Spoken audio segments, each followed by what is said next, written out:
Hi, Terry. Hello, hello. Hi. Nice start.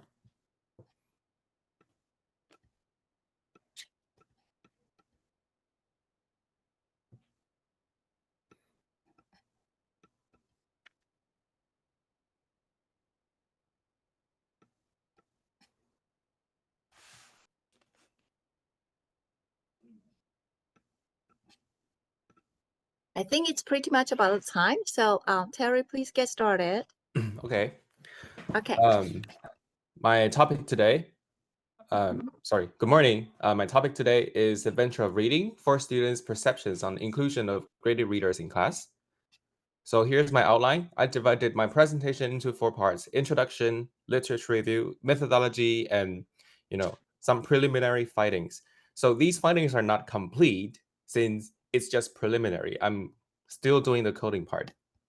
So here's my introduction. So basically, in Taiwan, we all know that teachers adopt the traditional way of teaching. They use textbooks that are provided by the publishers, and the ways of instruction is not creative.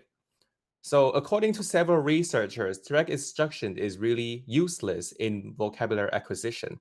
And some scholars also point out that critical thinking or meaning making progress and discussion can provide learners with self efficacy, language proficiency, and language engagement. So previous studies focus on how reading exposure to book assist students to develop their language learning skills. So previous studies mention a lot about how reading and exposure to the books can help students to develop the language, but not many research studies focus on the students' perception of the activities or the curriculum design or the construct class constructs from the content of graded readers. So my goal of the study is to examine students' perceptions of integrating reading of graded readers into one of the English courses in Santong Sanggong's Applied English Department. And I'm gonna investigate its related benefits through this kind of class. So here's my literature review. So I have three main literature review parts. The A part is learning literature. So several researchers point out that if students learn literature, they can gain some benefits. For example, language skills, thinking skills, and they can also help with your future careers. And a researcher also does a study on 1,000 or something high school students on the benefits of learning short stories and poems so that he comes up with three layers of benefits. So language proficiency, of course, and a mixture of enhancement, which means psychological, aesthetic, and all kinds of like whole person enhancement and improvement of a person. And lastly, is the applicable skills that they can, use in their future workplace. So here's a researcher also points out that um, if we form a big idea, so what does it mean by form a big idea? Means that the teachers select the book for the class to study together can have positive aspects of students. So in this study, basically the researcher just the teachers select three or four books and for the whole class to read together. And it turns out that students gain a lot from these class instruction mode. So the second part of my literature, I would like to introduce graded readers. So the reason why I mention learning literature is because I consider graded readers as one of the literatures. So as extensive reading foundation points out that graded readers is also kind of language learner literature. And it has several features that can help students to acquire language faster. So you can see there are four, right? Simple grammar, provide most common vocabulary, let these learners be familiar with the grammatical patterns, and then its repeated use of grammatical patterns can, of course, help learners. So also there are some researches highlight the advantages of using graded readers. For example, one. So here are three benefits and three improvements. Improvements in students' reading level, reading habit, and motivation gains due to the rich literary environment. The rich literary environment here means something like book club, something like discussion, something like role play. So another researcher observes that these kind of carefully constructed curricula can generate insights among unmotivated students. So here are some ways of teaching literature I would like to also examine. So two researchers point out ways of teaching literature, including reading aloud, sharing a text, forming book clubs, writing reading logs. So after my literature review, here's my research purpose and questions. So previous studies use graded readers as the reading materials for extensive reading or the only reading material throughout the whole class. So they tend to focus on if the students improve through the intervention of using graded readers to teach. But my studies focus on students' perception to the whole class and the overall feelings toward the graded reader and the class constructs. So this is how my study different from others. So here's my research questions. So there are two research questions. How does integrating graded readers into the curriculum affect students' English learning motivation? And the second one is the students' perception on the inclusion of graded reader. So here's my methodology. I will divide my whole class into 4 parts and then select one student from the 4 groups to conduct an interview. So high performer, middle performer, low achiever, and high achiever with reading habit. The reason why I put high achiever with reading habit here is because I would like to know how how students with reading habit treat this kind of class constructs because they read. So they read before, so they might not think this is a like new thing to them, you know. So 4 interviewees are here. 4 of them are all my students in a class. So here's my class design. The whole class reads Adventure of Huckleberry Finn together. The reason why I use Adventure of Huckleberry Finn is because I think that Huckleberry Finn is a kid that is similar to their age of my students, high school, right? And Huckleberry Finn maybe younger, but whatever. So letting students read Huckleberry Finn can let them understand how different kids lived their life before, and then to try to gain a perspective of a different lifestyle. So my class has 3 parts. First part is always comprehension checks, whether it is through Kahoot or a worksheet, to let students understand or to check if they have read the book. So second one is discussion. 2 modes of discussion are present here, the text as a whole or paragraphs.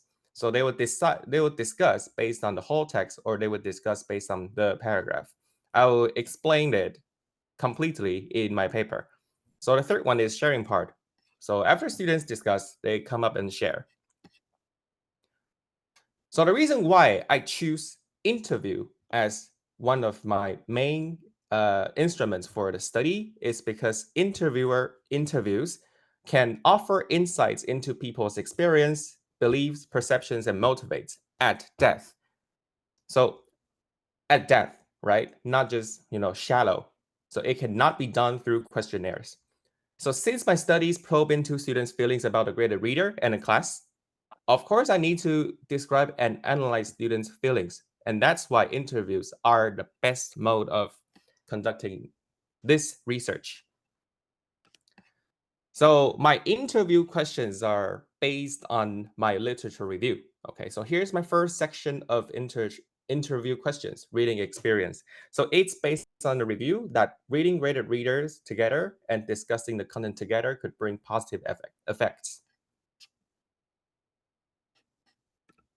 Here's my second part of interview questions, which is class arrangement. So there are 3 here. So I based on the literature review that if there is a carefully constructed course, it can motivate students to further investigate, to further engage in the subject. Here's my third section of the interview. I'm sorry, this is not class arrangement. I made a typo. Okay, sorry, this is discussion. So it assumes this theory that If we put discussion around the books, if we facilitate discussion in class, it would help students gain their comprehensive skills. Here's my data collection process. So before the interview, I do these three things. Basically, just to tell them, okay, don't be nervous. It's just a talk. So during the interview, I make sure that I get their agreement before I start recording their words. And I try to make it a relaxing interview because interviewing with a teacher is not always an easy task for them. And after the interview, I organize the data, start coding, and categorize them into different themes. My analysis follows Cutfield's framework of data analysis. There are 6 steps: familiarization, coding, generating themes, reviewing themes, defining and naming themes, and finally writing up. So here's my coding process. Here's my recording process. Here's my notes. You can see that I highlighted different sections, and the different sections here mean different codes that I come up with, or the different themes that I come up with. So here's my transcript. I didn't translate it into English, so you can see it's a lot of information here.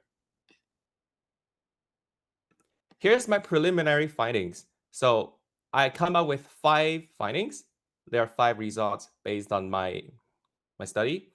Of course, language related benefits. And also, I think it is so cool. So reading Adventure of Huckleberry Finn and letting students participate in this kind of class construction serves as a platform for imagination. So this imagination is a connection between their imagination and real life. They may think that, oh, Huck did a lot of things that I dare not to do in my real life. And of course, mutual understandings based on their sharing and discussion. Of course, their reading habit cultivation. Somebody said that he would never read before, but now he might start reading some easy books. And the final one is development of reading strategies. So a student points out that development of reading strategies. 4 students also point out that through the discussion process, they come up with certain discussion or reading strategies together.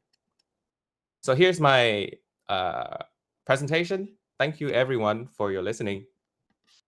Okay, thank you very much, Terry. All right, good. And now we're going to have a breakout section between you and me, and the rest of the class, please take the time, all right, to give Terry comments and feedback. Okay, Terry, let's go.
Should I begin?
Hi.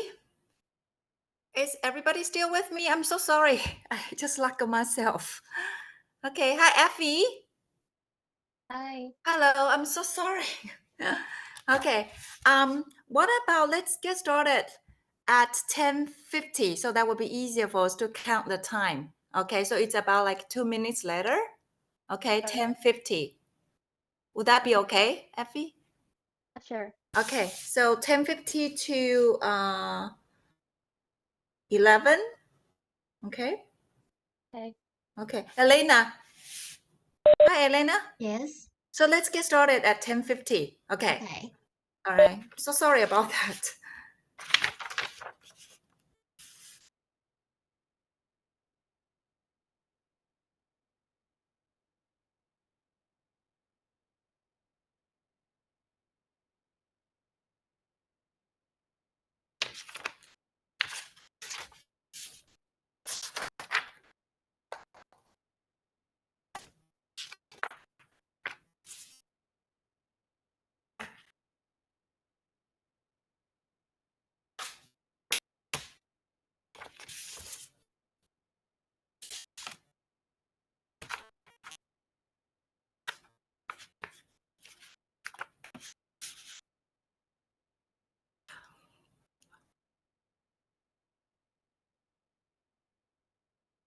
Effie? Effie. Hi, Effie. Okay. When you give your presentation, is it okay for you to have your camera on so that I can see you? Sure. Okay. Okay.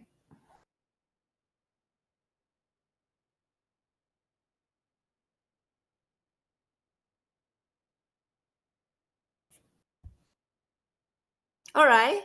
So please have the camera on and it's about the time so you may get started. Okay. All right. Hello, everyone. I'm Effie, and my topic is domestication in subtitle translation, audience perception based on John's English proficiency. And this is the outline of this presentation. So first of all, what is domestication? So according to Vanuti, domestication is a translation technique that minimizes the foreignness of the source text and make the translation more accessible to the target reader. So a simple case in point would be maybe when a movie character mentioned Oprah, a famous American host, a Taiwanese translator may translate into Zhang Xiaoyan, which is also a famous host in Taiwan. So it's kind of like finding a cultural equivalent items. And part of the reason why subtitle translation has been a popular field of study could be because of its constraints. So according to Gardini, there are 4 types of constraints. First is technical constraints, which means the temporal spatial limitation, such as word limit per line. And textual constraints requires the subtitles to be synchronized with the audiovisual content on the screen. And intralinguistic constraints requires the translator to deal with different kind of syntax or grammar between different languages.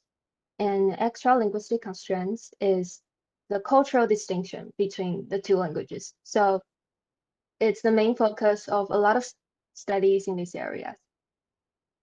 So the research gap, many studies in this area only evaluate the text from the translator's perspective, such as based on translation theories or relevance research. However, the audience is the target receiver of these translations, and their opinions should also be included. So here are two relevant research that focused on audience perception towards domestication. So first, Wang's research, she focused on whether audience understanding the source language influence their opinions on domestication.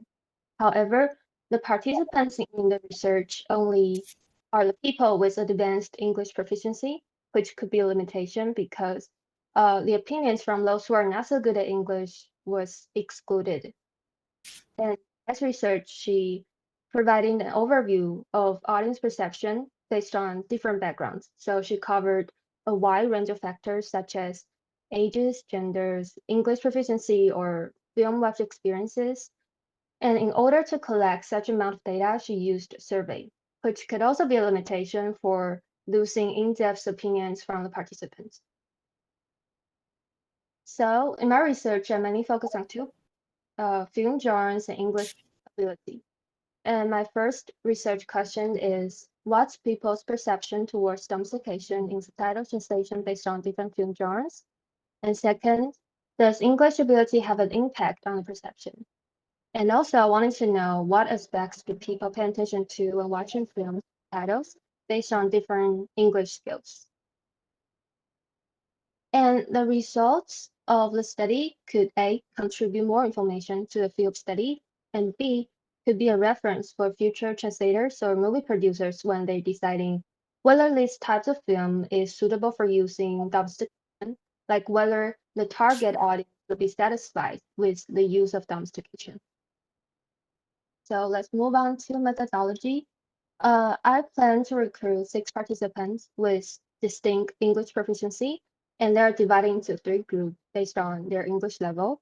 And I didn't include all the factors because I want to focus on English proficiency, and for all aspects, I want it to be as general as possible. And the data are mainly collected from semi-structural interview, as mentioned in our textbook. It is a flexible approach that providing opportunities for getting in-depth opinion from participants and for follow-up questions. And all the interview were conducted in Chinese, since all the participants are Taiwanese. It's easier for them to use Chinese to express their opinions. And here are all interview questions. And the questions are generated based on the 2 study dimensions, wants and ties, since we have similar research aims. So interviews could be divided into 4 parts. First is about their background information. And second is I would ask the participant to watch a video from me and evaluate the subtitle translation. Third part is about film watching habits. And that is their general opinions towards domestication. So about the video, there are 11 video clips, and they were collected from different movies, which were all released after 2010s, and they covered different kind of genres such as animation, comedy, or action, etc.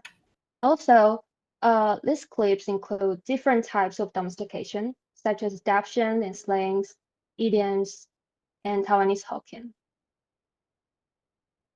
So before the interview, all the participants were asked to take an English proficiency test using Oxford Online English to test their listening and reading comprehension skills. Also, a consent form was sent to them as well. And during the interview, it was all voice recorded for better transcribed later. And I also took some notes in between.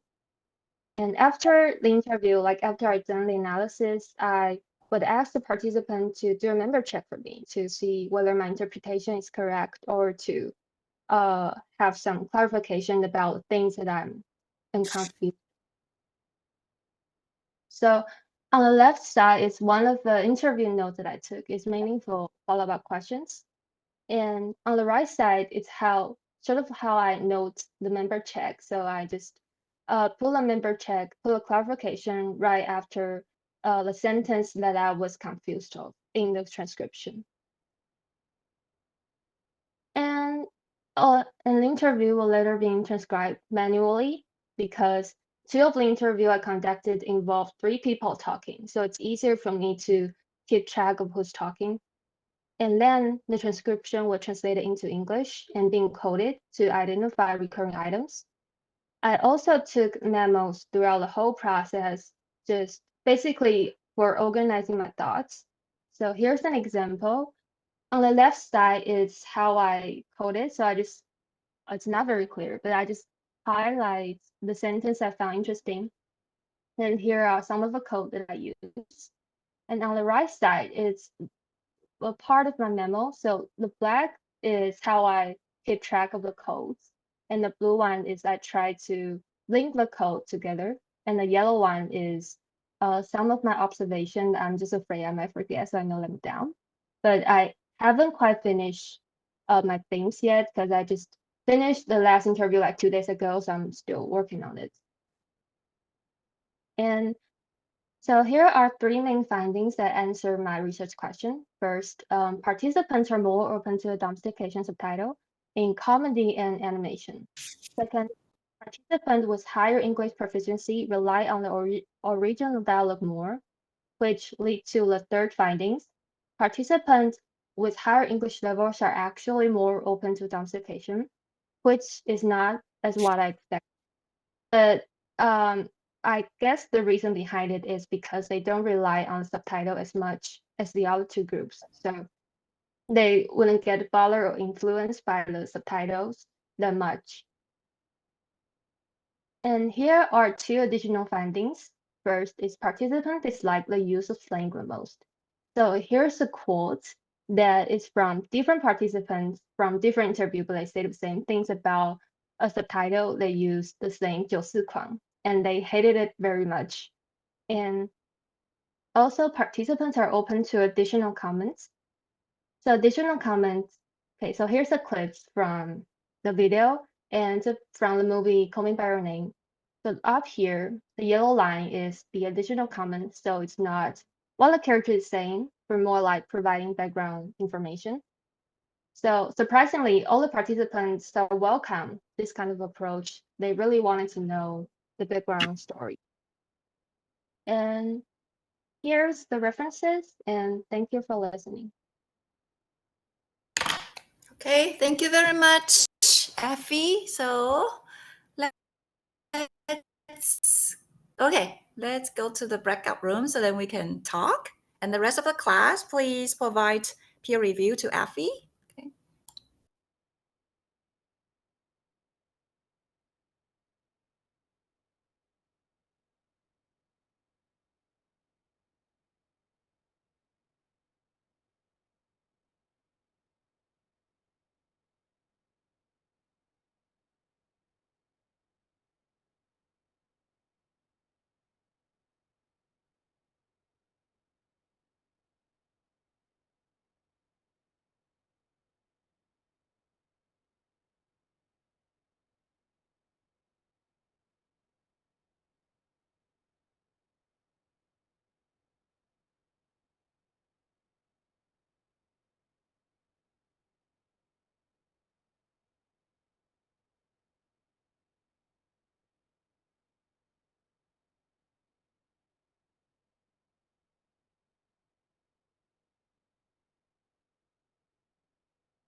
Our last Our last presenter today is Frank.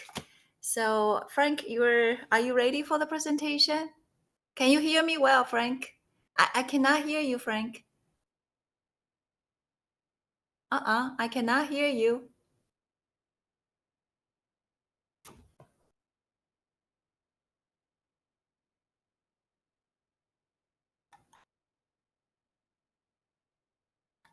What about others? Can others hear? No, Okay. So who is talking? it's me. It's Dima. I can't hear Okay. him. You can hear me well, but unfortunately, I haven't heard Frank talking yet.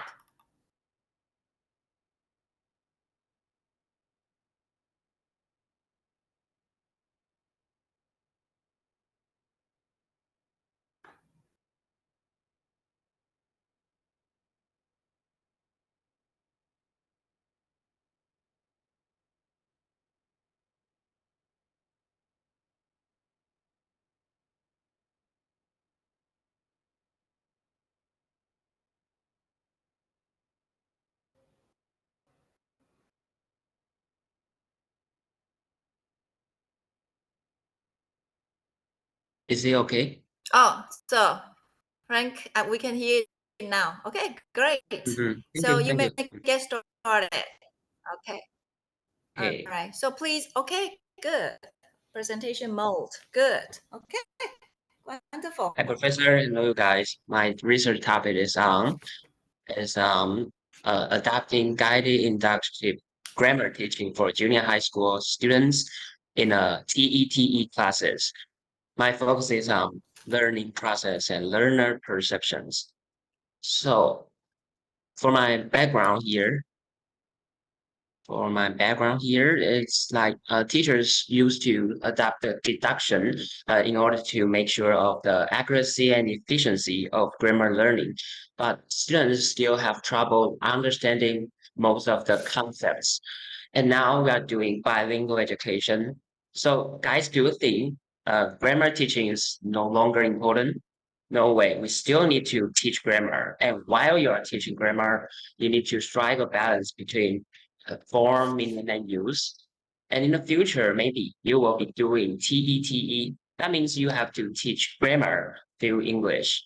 So that will be a challenge for both teachers and students. And I wanna propose an idea. Doing inductive grammar teaching can be one of the solution to the challenge in TETE.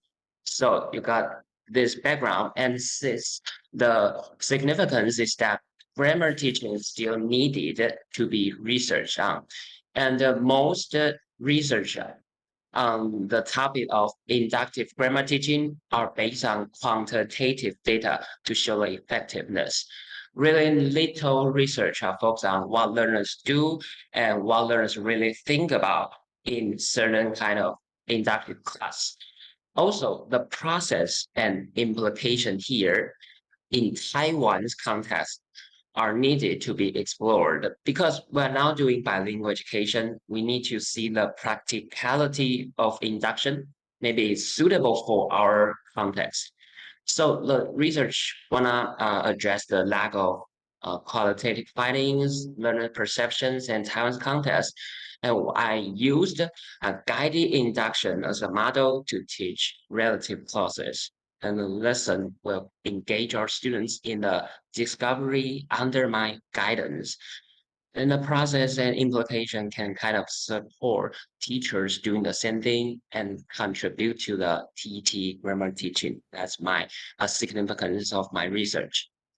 The research questions here. The first one, how did the learners learn L2 grammar in the guided inductive grammar class through TETE? And the second one, what are the learners' perceptions of guided inductive grammar learning process? So the first one about process and the second one about perceptions. Here, based on the theoretical framework, the advantage of induction is like it can promote students' active role, engagement, retention, motivation, autonomy and the problem-solving skills in the discussion process. But the disadvantage is that it's too time-consuming and overloading, and it may cause misunderstanding of some grammar parts and some anxiety or uncertainty, because students may be afraid to learn something incorrect based on their own discussion. And based on the empirical findings, there seems to be no consensus reached between the two, and even some research showed no significant difference between the two. So I think there's still something under debate. So we have to mention the models of guided induction. This means a inductive process with teacher's guidance. So the first model is called a PACE model: presentation, attention, co-construct, and extension activities. The most important thing is to co-construct the rules with teacher's aid. So we can address the concern I mentioned about inductive. Is like the uncertainty should be guided. And another model is called 4I's model. It mentions illustration, interaction, intervention, and induction. So before doing inductive, we have to give our students some interaction and intervention from a teacher's guidance. So it can lower learners' uncertainty and facilitate what we call inductive discussion. And the research gaps here, based on the research literature review, we don't really know much about the learning process and difficulties our learners may meet, and what learners really think about in that process. Or we don't know much about the in-depth qualitative findings or the process implication in the bilingual context. So now I believe only quantitative data from the previous studies cannot support our teachers, since that the effectiveness of induction is still being debated. Why not we just explore the process and perceptions in a certain context? I think certain context is a better choice to do this research, because no consensus is indicated from the previous ones. And I believe my findings will help our teachers to suit the needs in Taiwan's TETE. And my conceptual framework, here we got a visualized version. And you can see this is like a baseball field in Taipei Taipei Dome. And I mentioned that under TET context, if we do this induction process with the three approaches, we can have students engagement, understanding, and application. That is my hypothesis of this study. And my research design is a qualitative case study. The resources include observation, survey, and interviews. And in my pilot study, I got 2 8th graders. Why I chose this grade? Because they are now facing a higher level of grammar learning than 7th graders. And for them, they haven't really learned about anything about relative clause. So I guess 8th graders should be the best choice for me to conduct this topic. And my students are from Zhengda Fuzhong, only experience some traditional language learning or grammar learning process. In my interview, that will be a 40-minute interview after I gave them a lesson through TETE induction. And it will be a semi-structured interview, because it can allow for flexibility to develop in depth within covered topics according to our textbook. And the interview itself can allow researchers to dig in depth about learners' experience or perceptions. So I guess interview is the best mode for me to answer my 2 research questions here. And now the interview questions were designed by myself to suit the needs of my study based on some of the literature reviews, because no related questions could be found suitable for my study. And the reason is that most TETE research was focused on teacher's perspective. It's not about student as what I want. And all the inductive grammar studies did not adopt any qualitative data to do their research. So in my design, 2 questions will be for a past learning experience, 3 for learning process in my study, and 1 for learning effects after my lesson, 2 for thoughts toward my lesson, and the last 2, the thoughts toward TTE. The first part of the interview question, second part, and then the last part. In my data collection, it's 40 minutes, and it conducted only once in Chinese. Based on the before, during, and after, what I did is give them the questions beforehand. And during the process, I asked a lot of questions for clarification, but I did not do any immediate memo note taking because it's too multitasking. I really suck at multitasking because I need to focus on the interview and interaction with my participants. However, I chose to do the memo after the interview. So after I made this memo after interview and also the transcription, I started my coding with some analytic memos and graphic organizer. And the coding process following the 6 steps of thematic analytics. Yeah, like here I mentioned. And this is the memo after interview and the coding and memos, the second one, and the third one as example for you to refer to. And my codes include concept deduction, pros of induction, difficulties in induction, perceptions, scaffolding, contextualized exercise. That's for the grammar teaching part. And also the next part is about TET, language use, difficulty, and perceptions. I got 9 codes, so it's a lot of wide research focus. This we show the topic, the theme, the codes, and the memos I wrote. And based on my study, I found it hard to manage 2 participants and give them response, and also do the immediate note taking at the same time. Also, one of the participants really cannot eloquently express his ideas. And also another problem is I got too much problematic transcribed words on my transcript. And I found my research focuses are too divergent, so I got too many codes. Maybe next time I have to try to do taking notes, limit my research focuses, and also I need to try my best to guide non-eloquent participants to generate more ideas. So I need to learn more skills like this. And the most important thing is that I know I have the right to modify or to delete some problematic words. However, I still need to report the original data from what they really say. Actually, I have to confess that when I saw a lot of problematic or non-necessary words on my transcript, because my students tend to stammer or say something wrong, I kept it touching my delete key on my keyboard because I would really want my transcript to be perfect due to my, I would say my professionalism because I'm a verbal person. I want everything to be perfect. So I kept modifying my transcript.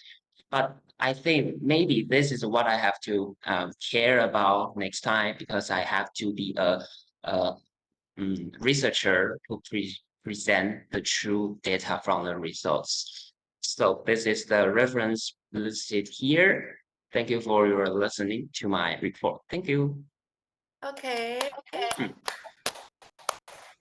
All right. Thank you very much. And the same. Okay. So Frank, let's go to the breakout room and the rest of the class. Please give Frank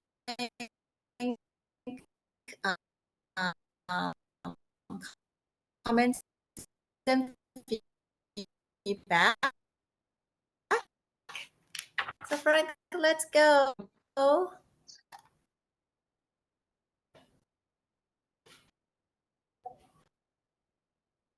Who is oh,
Mm, mm.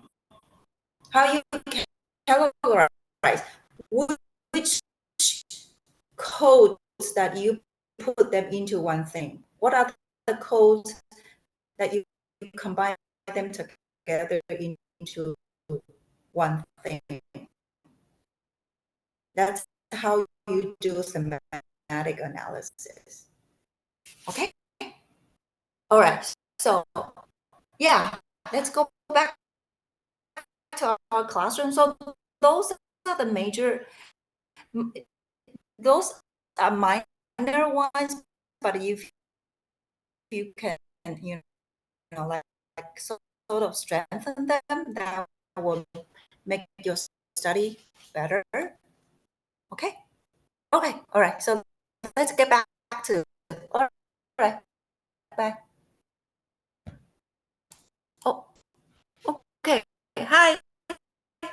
Hello. Hello, everybody. Hello. Hello, Professor. Oh, am I okay? What about the class? Am I with all the class? If possible, let's have our camera on so that I know you are still with me. So let me make today's presentation. Okay. So today, are you guys still with me? Can you hear me? Yes. Can you hear me?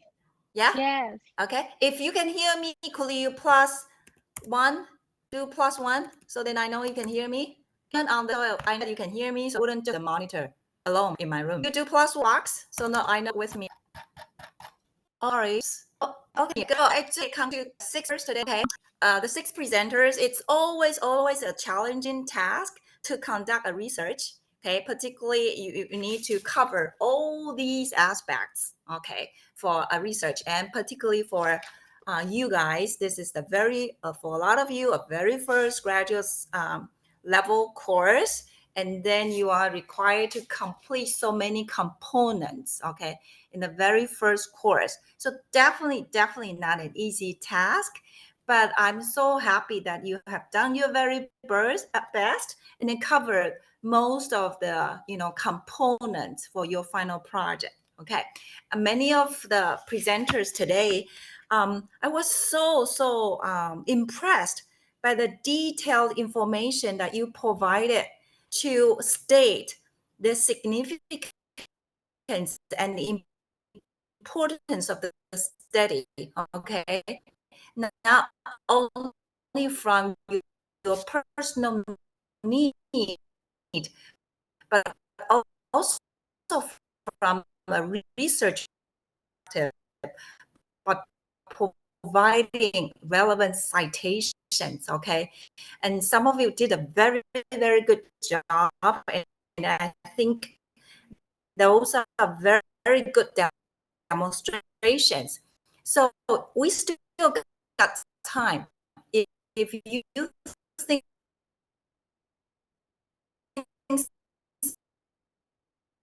some of those parts, you can still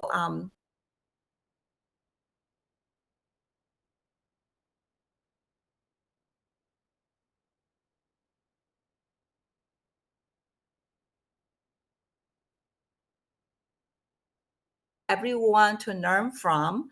And what I really want to pay attention to is also your final written report, because I know you still take time to take all the comments and feedback from me today and from your peers today, so you can strengthen your final report.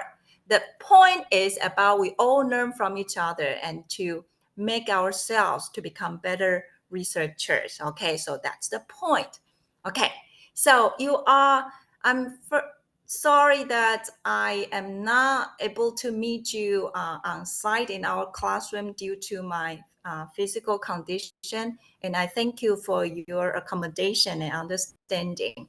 So during now till your final paper submission, if you have questions please, first of all, send it to Elena first, because she will help me combine all the questions into different categories. Then so I can synthesize them and organize how to address the questions in a more effective way rather than individually. That probably wouldn't work well. So if you have questions, you are very welcome to send them, and then I will organize the time to address your questions individually. Okay? All right? Okay. So once again, thank you very much for your accommodation and understanding. And secondly, congratulations for all the brilliant work. It's not easy, and it always takes time to learn throughout the process. And I'm so happy that you all go give comments and feedback, and we all learn from each other. Okay, so send me questions, and if you have further questions, I'm very, very happy to address them. Okay, so right, so I hope I will be able to see you around sometime next week. No, next semester. I don't think I will be able to really go to the campus. Okay, on my feet, definitely not. Okay, I was told that I might be able to on my 2 feet once, and I might walk after 6 months if everything goes smooth. Okay, so 3 to 6, and I will try my best to recover. And right now I'm just rest now, pain right next. So I'll take care. All right, take care. All right. So I'll see you guys next week. Okay. So see you. Okay. Bye-bye. See you. Thank you. Bye-bye. And take care. All right. Thank you. Bye-bye. Thank you. Sorry.